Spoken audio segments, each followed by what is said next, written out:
Hello, Bruins. How are you doing today? I am honored to speak today as a student commencement speaker. Just as honored as I am to have served as your student body president for this year. Now, half of you probably didn't know that. It's okay, no hard feelings. I just didn't eat or sleep for a year. First of all, I want to congratulate the class of 2009.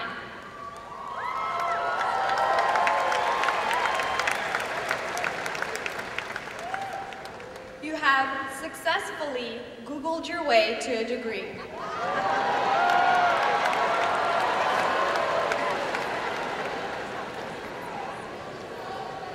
Aside from Google, there are others who need to be thanked who have supported and led us to our seats here today. Our parents, our roommates, our professors, and our friends. Thank you.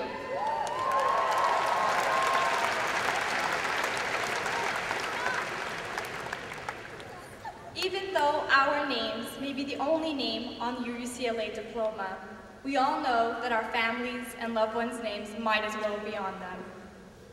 Since we have come here, a lot has happened here at UCLA and around the world. Our first year was the last time we played in the basketball NCAA championship game, but we will return, right, Bruins? Our second year, we were victorious against USC in football.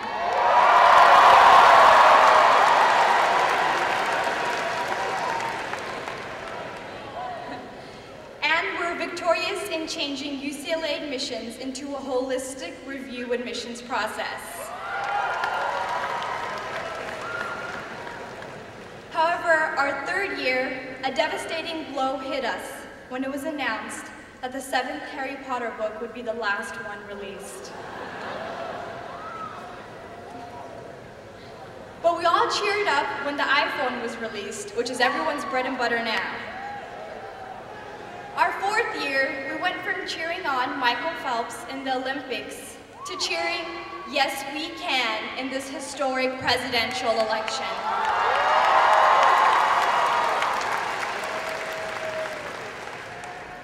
As we gather for this graduation ceremony, we're also here to get a commitment from this class of 2009.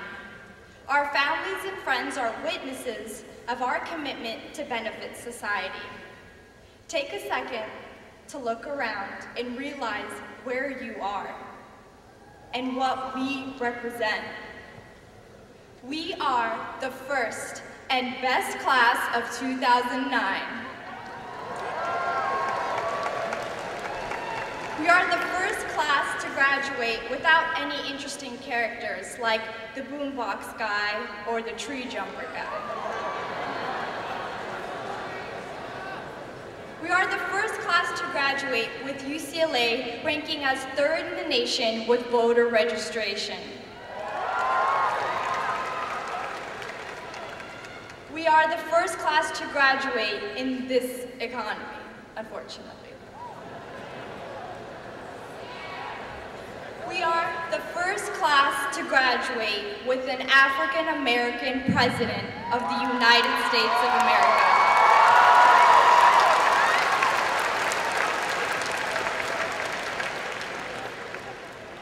Now, I am an Afghan-American Muslim woman, and I'm proud to say they don't do that in the airport.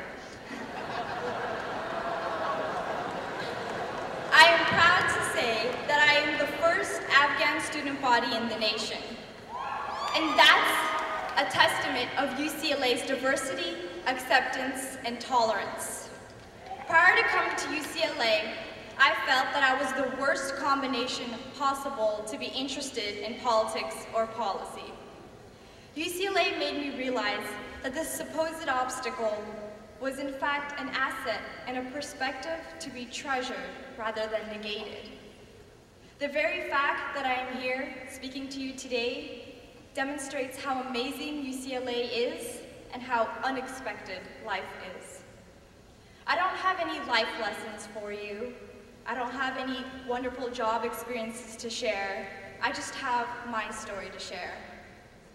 I did not imagine 3 years ago, while I was visiting my cousins in Afghanistan, that I would be speaking about my family's story to over 8,000 people here today. As my cousins commence their new life and education in Afghanistan after nearly 30 years of war, I am here speaking at my commencement ceremony. My perseverance to make the most of my education was fueled by the determination that my cousins demonstrated as they went through the harsh conditions in Afghanistan to gain an education.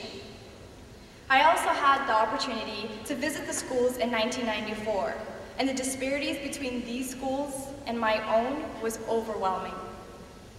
Linking the moments of my life, the war in Afghanistan, being a refugee in India, and life as a new immigrant in the United States, I experienced the disparity between the ideal of justice and its dim reality.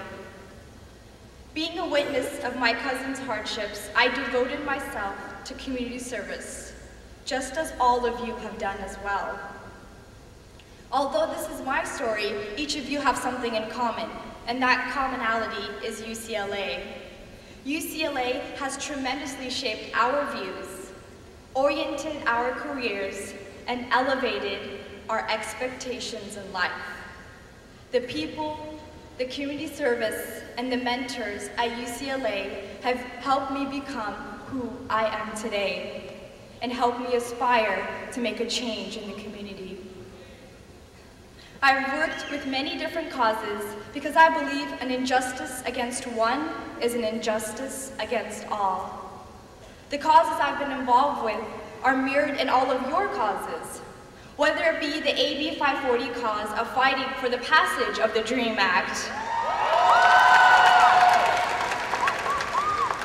or the recent IDS students' endeavors to save their major, or the students taking the initiative to save the Cal Grants, given the governor's decision to cut Cal Grants for over 100,000 freshmen, which would make California the first state in the nation to cut financial aid during a recession. If only the governor knew that the only thing more expensive than education is ignorance.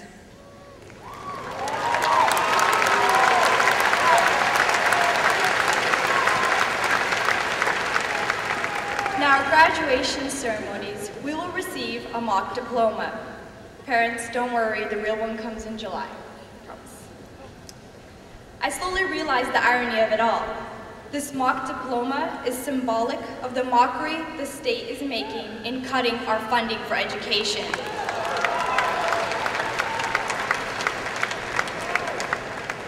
The funding system badly needs reform and urgently needs us to get involved. I know we have spent our years here at UCLA procrastinating more than we would like to admit. We have pulled all-nighters and then did it again every quarter after we say we won't. However, we cannot procrastinate in assisting society with our wealth of knowledge because that is an injustice. When the state cannot afford education, we cannot afford to delay implementation of necessary change. We need to reframe the conversation. We are no longer looking for careers. We're looking for how we can contribute to society. We're no longer looking for jobs with the best benefit plan. We're looking at how we can best benefit society. Let's change our commencement from a simple ceremony to a gift to society. And that gift is all the talent in this room.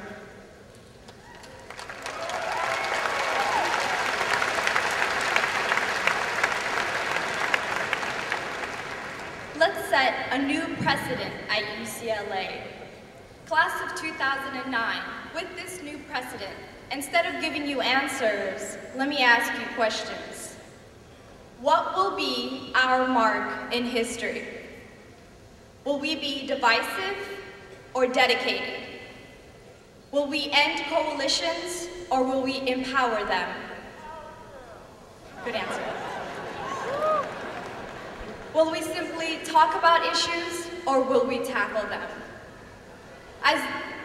Very good. As you leave here today, do not forget why you came. We had a great time here at UCLA. Unfortunately, with time, there are two aspects which people lose: health and free time to do good. Now is our time to do some good. People are waiting to hear from us.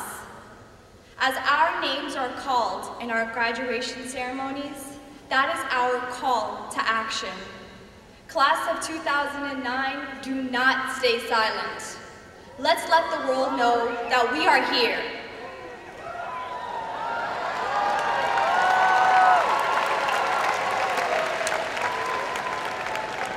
We are UCLA, and we are ready to do some good. Thank you very much.